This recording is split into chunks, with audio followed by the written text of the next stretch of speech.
Notre équipe se compose de Lutz Dirksen, de 9 accompagnateurs et de 3 caméramens.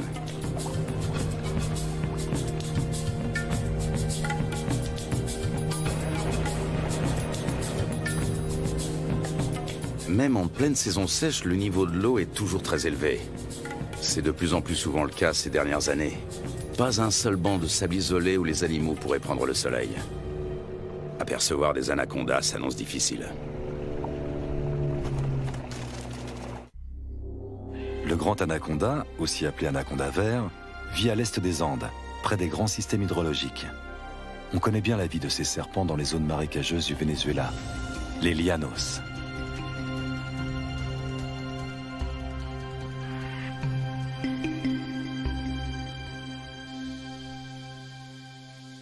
Là-bas, les anacondas mesurent rarement plus de 4,5 mètres de long. Leur proie préférée, ce sont les capybaras, les plus grands rongeurs au monde dont les dimensions peuvent atteindre celles d'un chien berger.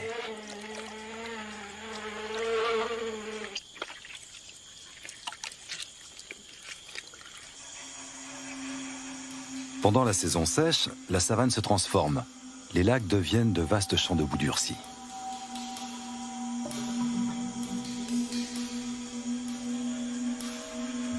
Difficile pour un anaconda de plus de 4 mètres de trouver un point d'humidité qui lui permettra de supporter la chaleur.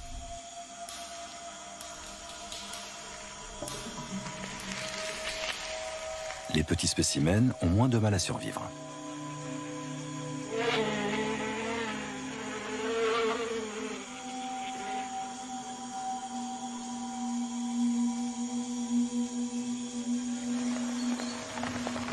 Début avril, la saison sèche touche à sa fin et les premières gouttes d'eau se transforment vite en pluie torrentielle. En à peine quelques jours, les étendues asséchées se gorgent d'eau.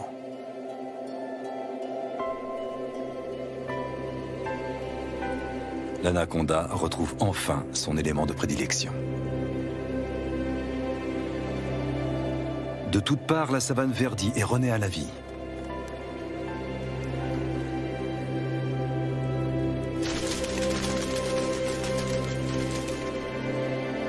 Les anacondas qui vivent au bord du fleuve sont différents de leurs congénères de la savane. Ils peuvent mesurer jusqu'à 9 mètres de long. Contrairement à leurs congénères vénézuéliens, on sait très peu de choses sur leur mode de vie.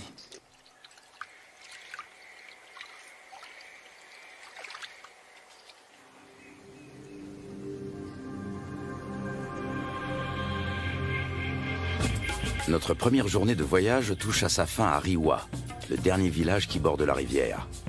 Un monde sauvage nous attend ensuite.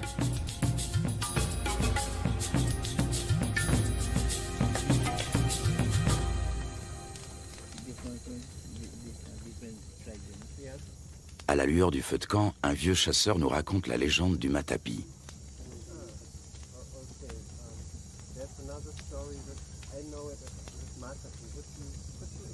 Cet ustensile permet aux femmes d'extraire le jus toxique du manioc. L'idée en est venue à un chasseur alors qu'il observait un anaconda en train de se nourrir. Il a conçu une clé faite de lianes qui imite les mouvements de contraction du serpent en train d'avaler sa proie.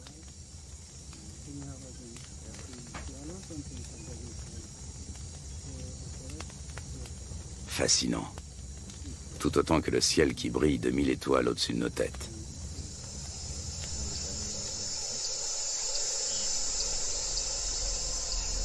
Le grand anaconda appartient à la famille des Boidae. Il tue en enroulant étroitement son corps musculeux autour de sa victime jusqu'à ce qu'elle meure étouffée. Ses dents sont orientées vers l'arrière, ce qui lui permet de la maintenir, sans toutefois la découper. Il n'a donc pas d'autre choix que de l'engloutir en une seule fois.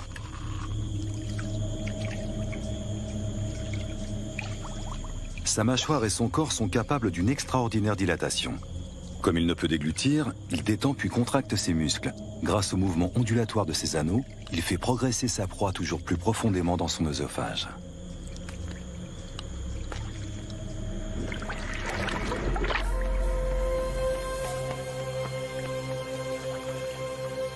Un groupe de becs en ciseaux prend son envol dans la lumière du petit matin.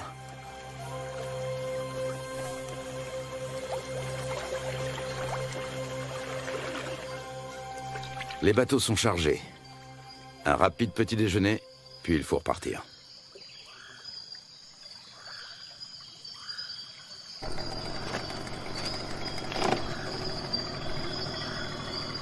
Encore 3 longues journées de bateau nous attendent.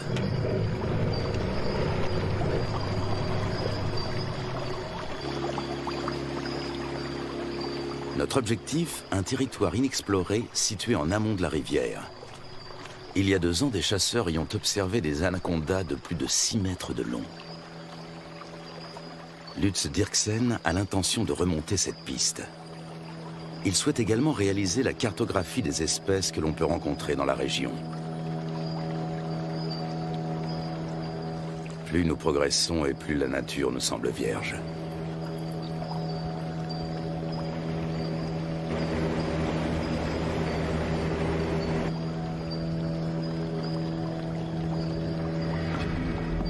Avec un tel niveau d'eau, les caïmans noirs ont bien du mal à trouver un endroit où se prélasser. Les plus gros spécimens, eux, ont trouvé leur place au soleil.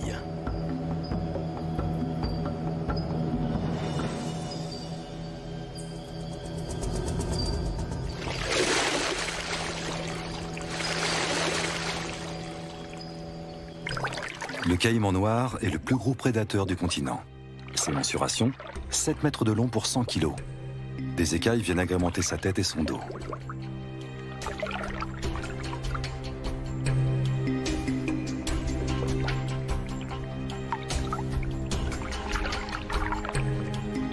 La peau cuirassée de son ventre et de sa gorge est particulièrement épaisse et dure.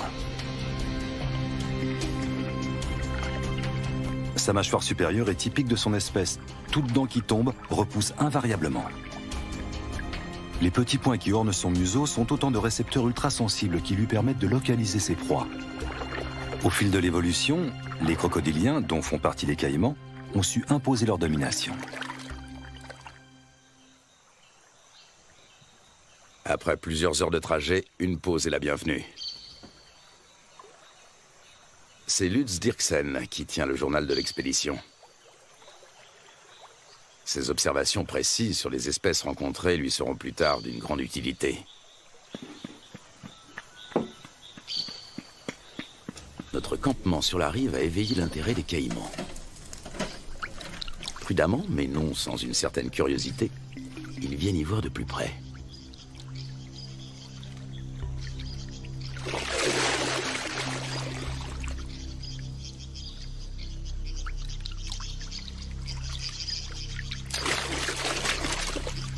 Une mesure d'intimidation s'impose.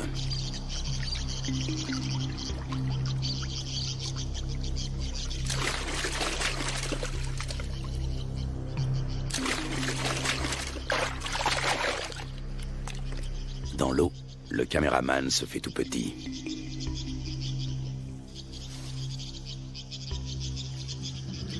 La bête est encore loin. Comment l'attirer sur un banc de sable pour mieux l'observer? La prudence est de mise. Le caïman commence par suivre le comportement des vautours. Une fois sûr qu'aucun danger ne menace, il vient récupérer les restes de repas que nous avons disposés en guise d'appât.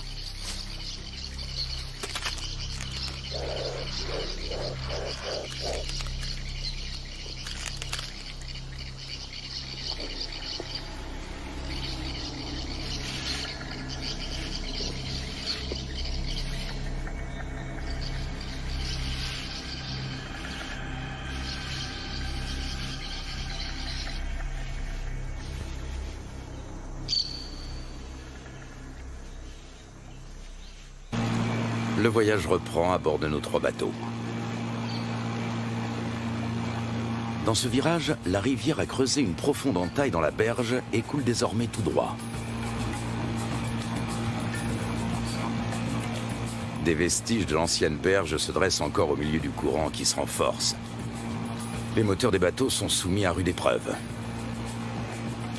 Les limites des rivières sauvages varient souvent, formant de multiples bras morts et des étangs.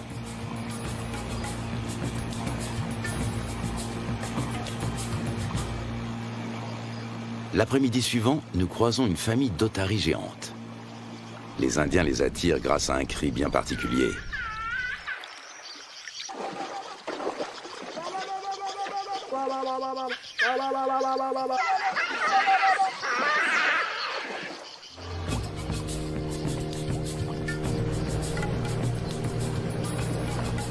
Nous touchons enfin au but. Il ne peut s'agir que de l'endroit dont les chasseurs ont parlé. C'est ici que nous allons nous établir pour partir à la recherche des grands anacondas. Nous remontons notre équipement aussi loin que possible de la rivière. Par temps de pluie, les eaux peuvent monter très vite.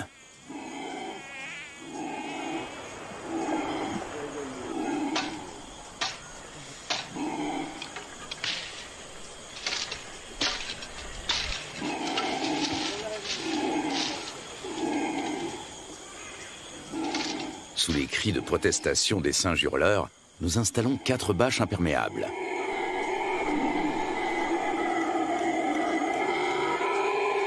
Une bâche pour la cuisine.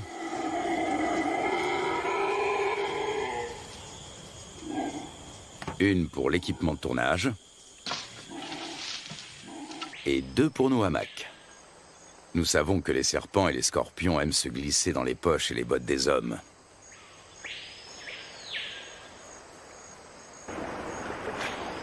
Du poisson frais vient compléter nos rations de riz, de pâtes et de haricots.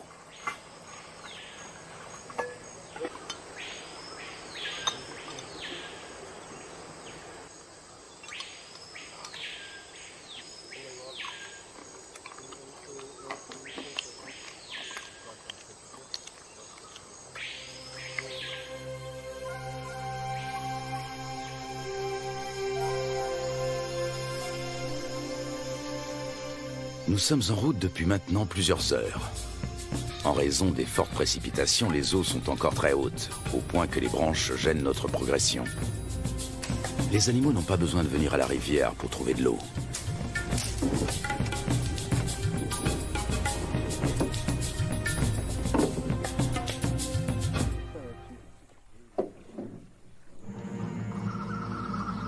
Durant la saison des pluies, les anacondas suivent l'eau jusque dans la forêt.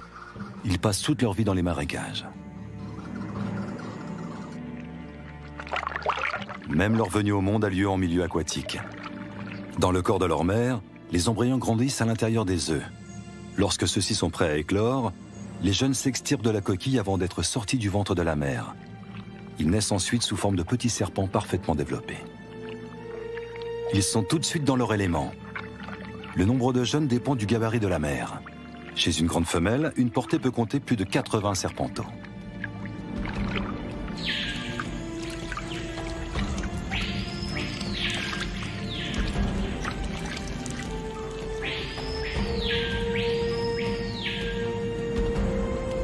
Selon les légendes indiennes, les petits dévoreraient leur mère.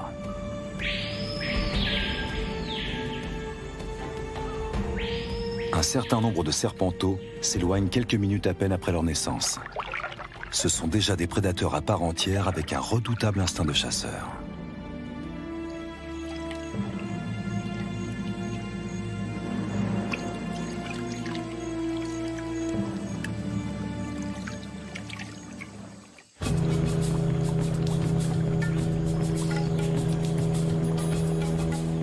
Pour son bain de soleil, cette iguane a choisi une souche d'arbre. Nous tentons notre chance dans un petit cours d'eau.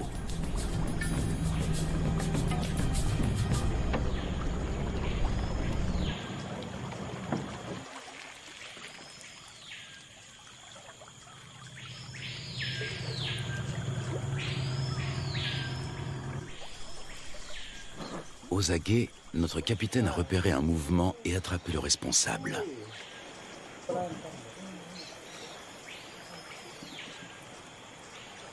Un jeune anaconda. Il fait près d'1 mètre de long et est âgé de seulement quelques semaines. Sa première mue le rend quelque peu apathique.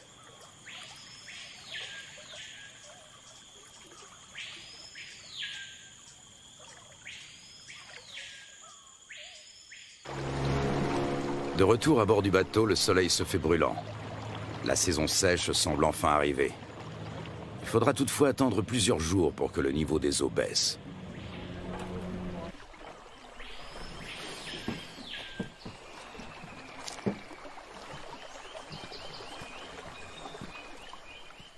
Pour se frayer un chemin sans machette, il faut suivre les pistes régulièrement empruntées par les animaux. Voici un boa constrictor.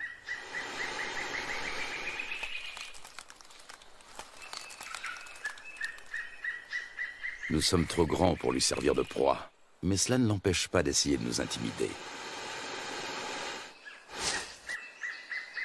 Lutz Dirksen connaît bien le comportement des serpents. D'une main experte, il attrape doucement mais fermement l'animal derrière la tête.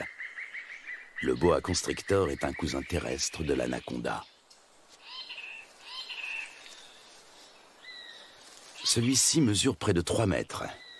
Il s'agit clairement d'une femelle.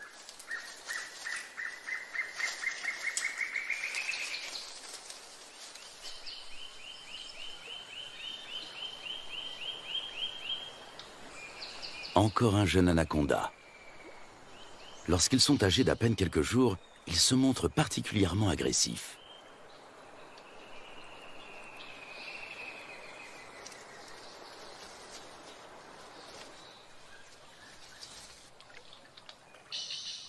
De retour au camp, Lutz Dirksen complète son journal.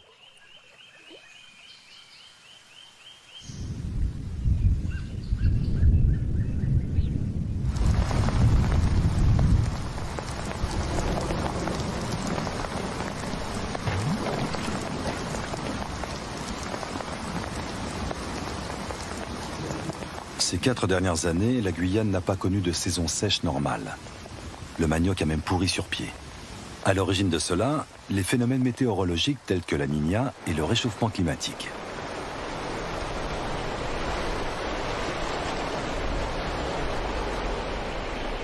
Des pluies torrentielles viennent grossir les cours d'eau. En quelques heures à peine, le niveau peut monter de plusieurs mètres.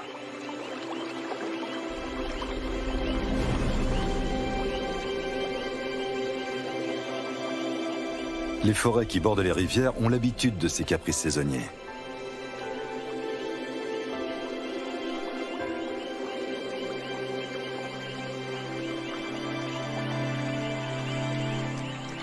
Les caïmans suivent eux aussi l'eau dans la forêt.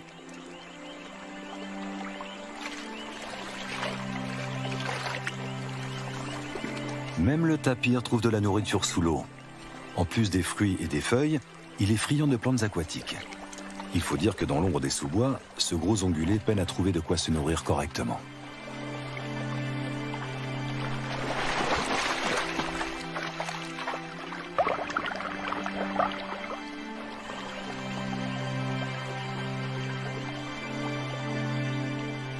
D'autres, en revanche, tentent d'éviter l'eau.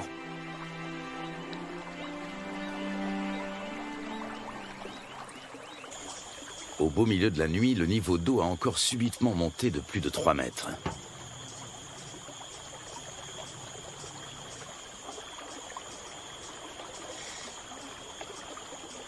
Nous sommes parvenus à mettre en lieu sûr la plupart de nos provisions, et surtout nos bateaux.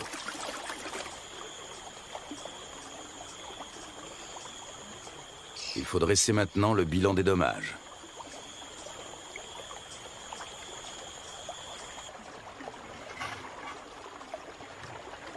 Tout est humide, voire trempé. Même notre matériel de tournage doit être séché.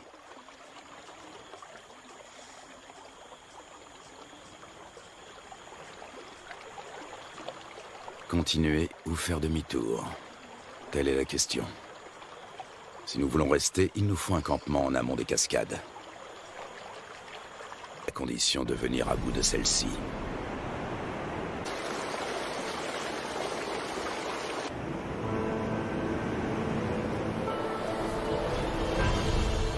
Rapides et cataractes sont fréquents en Guyane. Ils forment un habitat aquatique à part.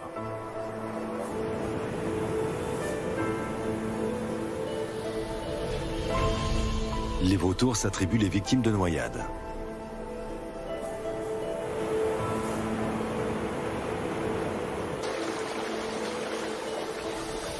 Dans les zones plus paisibles, les hérons se régalent d'escargots et de petits poissons.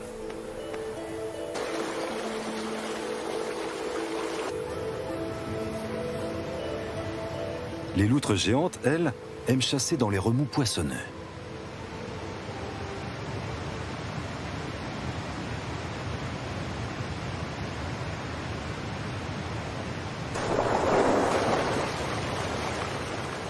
C'est là également que l'oiseau serpent vient pêcher de petits silures.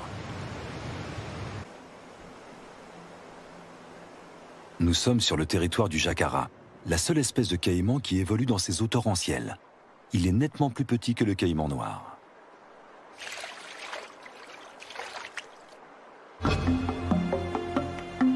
Après en avoir débattu, la décision est enfin prise. L'équipe va se séparer. Un bateau va prendre le chemin du retour. L'équipe de tournage, accompagnée de 6 des guides, va relever le défi et continuer la route vers l'amont. Impossible de savoir ce qui nous attend. Peu de gens se sont déjà aventurés au-delà de ces cascades. Pour y parvenir, il nous faut des troncs d'arbres. Ils vont nous servir à faire avancer les bateaux tout en protégeant leurs coques. Chacun d'entre eux pèse près de 300 kilos.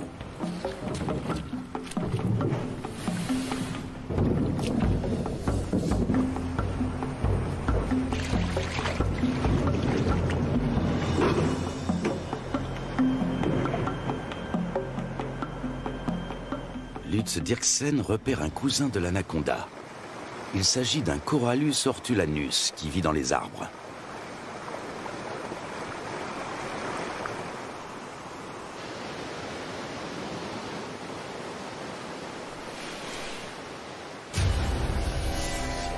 Ce boa de couleur verte est connu pour son agressivité, mais fort heureusement, il n'est pas venimeux.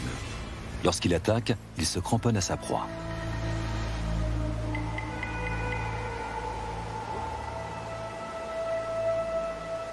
Au niveau de sa lèvre supérieure, on distingue ses fossettes sensorielles. Il s'agit de détecteurs de chaleur qui l'aident à repérer ses victimes, même de nuit.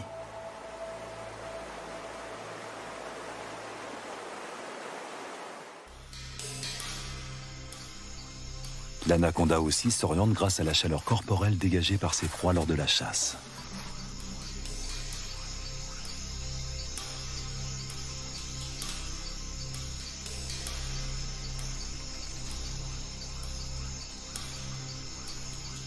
Peut-être distingue-t-il le paca comme à travers une caméra infrarouge.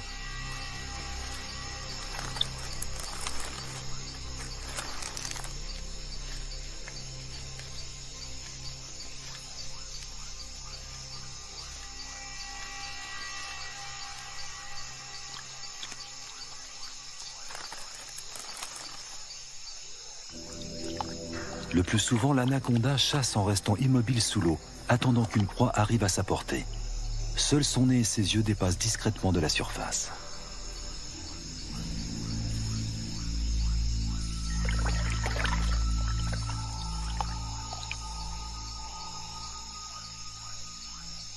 Avec sa langue fourchue, il détecte la moindre odeur.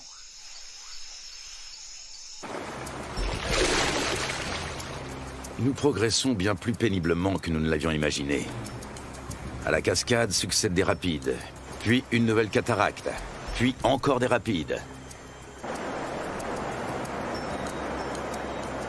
Impossible de naviguer, il y a trop de rochers sous l'eau. Le doute commence à s'installer.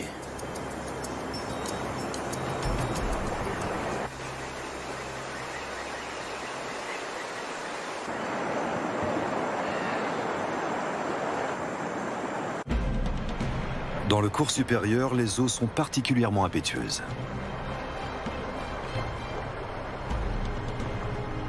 Jalonnés d'îlots et de rochers, de nombreux rapides se frayent un chemin à travers la contrée sauvage. Souvent, ils sont impraticables sur plusieurs kilomètres.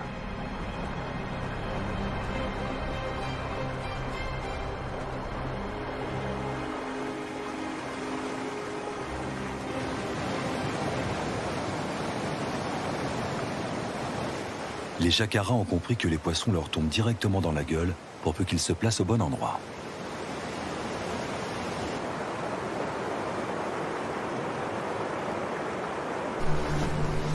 Au bout d'à peine quelques centaines de mètres, une nouvelle cataracte nous ferme le passage. Une fois de plus, impossible de passer.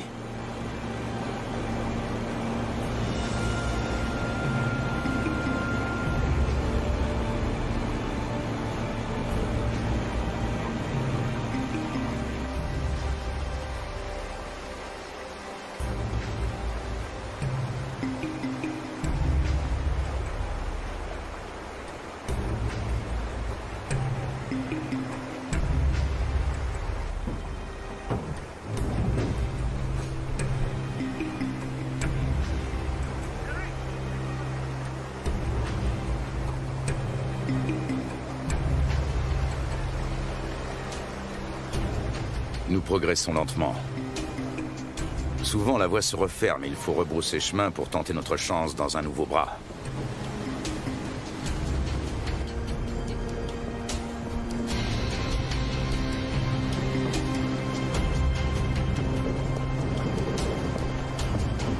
Il nous aura fallu une journée entière pour parcourir 500 mètres.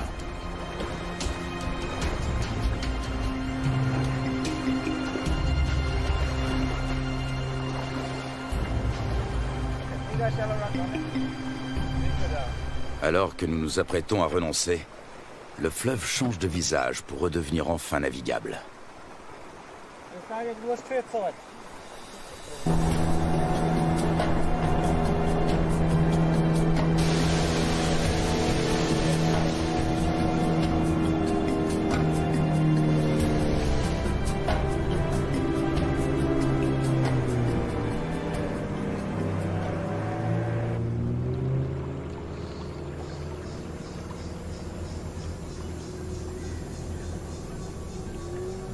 Devant nous, la rivière se dédouble. Un monde intact nous attend.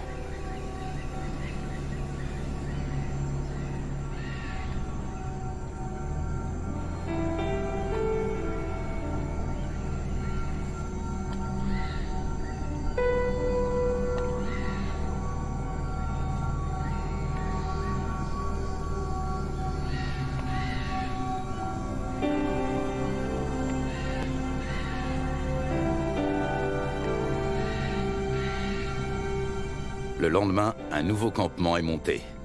Cette fois, nous espérons être à l'abri des eaux.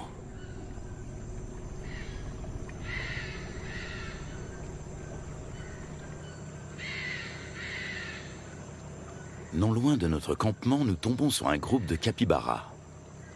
L'un d'entre eux arbore sur le flanc une tache rougeâtre qui ressemble fort à une morsure fraîche.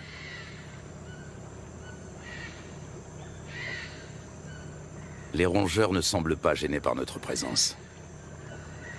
Ailleurs, ils se montrent plus farouches. Ici, ils ne redoutent que le jaguar et l'anaconda. Et puis, au milieu d'un enchevêtrement de branches, il est là, immobile. Il a pourtant perçu notre présence depuis un bon moment.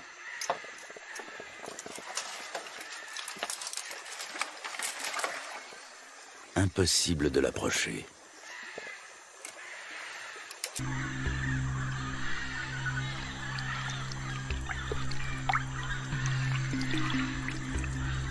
L'accouplement peut durer jusqu'à 4 semaines.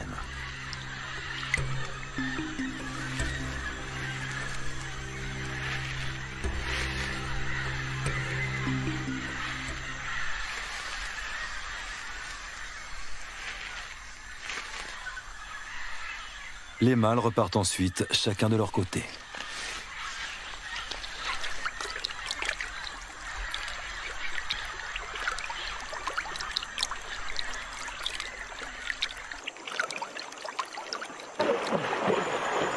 Soudain, nous faisons une découverte de taille. Un serpent géant tout près de la rive.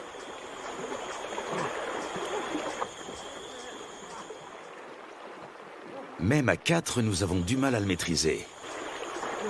Son corps n'est qu'un unique et gigantesque muscle d'acier flexible.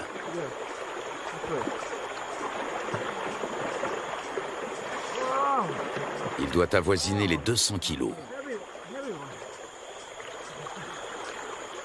Il s'agit d'une femelle.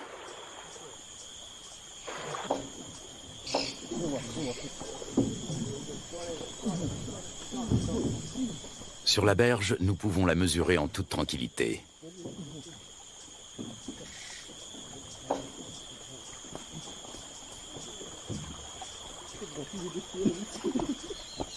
Un sac sur la tête devrait la calmer.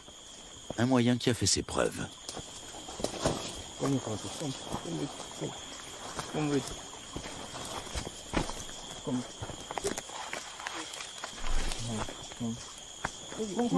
Nous parvenons à la ramener à terre sans trop de résistance. Avec sa taille, elle ne connaît plus aucun prédateur naturel.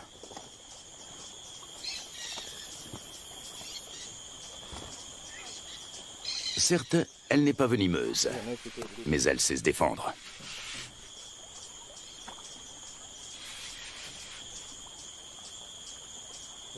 Tenez-la, pendant que je mesure.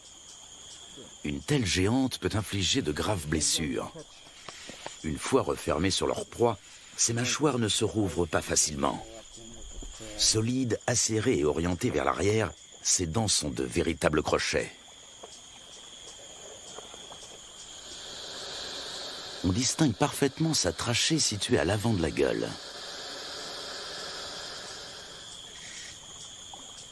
Elle lui permet de respirer pendant qu'elle avale lentement ses victimes.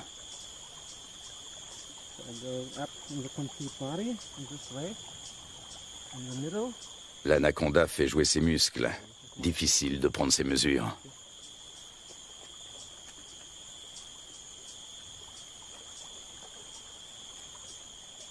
Cette femelle est nettement plus imposante que tous les autres anacondas que nous avons rencontrés au cours de notre voyage. Lutz doit s'y reprendre à plusieurs reprises.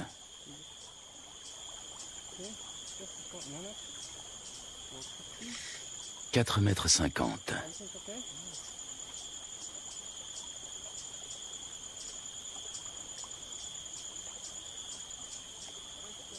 « 5,70 m. La bête mesure près de 6 mètres. Un sacré morceau.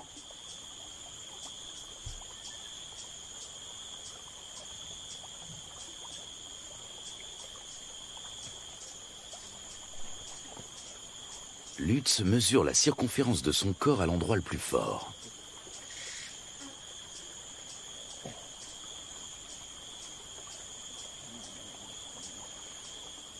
« 63 cm. Il s'assure que le dessin de ses écailles correspond bien aux descriptions scientifiques du grand anaconda.